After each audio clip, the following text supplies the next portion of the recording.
Bonjour à toutes et à tous, aujourd'hui je vous propose de partir à la découverte d'un avion qui avait des problèmes de place. Il faut dire que certains avions prennent quand même beaucoup de place, par exemple c'est Airbus A380. Heureusement un aéroport c'est grand, puis ici le musée de l'air et de l'espace se trouve sur l'aéroport du Bourget. Mais comment faire lorsqu'on n'a pas beaucoup de place pour mettre un avion? On peut par exemple les suspendre, c'est le cas dans ce hall des hélicoptères. Vous voyez tous ces hélicoptères et ces voilures tournantes au-dessus de nous. Alors évidemment, ça prend moins de place au sol, mais c'est quand même pas très pratique si jamais on veut les réutiliser.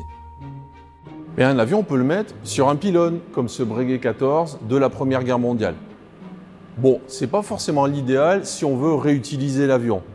Mais évidemment, pour notre vénérable Breguet 14 de la guerre, on va le laisser se reposer sur ces pylônes.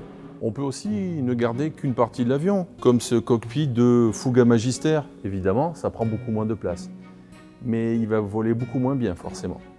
Mais alors, comment faire quand on a vraiment des problèmes de place? Regardez ce Dakota, ce célèbre Dakota. Vous imaginez la place qu'il prend? Douglas, le constructeur, il allait quand même pas plier les ailes. Quoique finalement, c'est peut-être pas une si mauvaise idée que ça, plier les ailes. D'ailleurs, peut-être que Douglas, il y avait pensé. Sur un porte-avions, par exemple, il n'y a pas beaucoup de place. Ça serait quand même pratique de pouvoir plier les ailes d'un avion.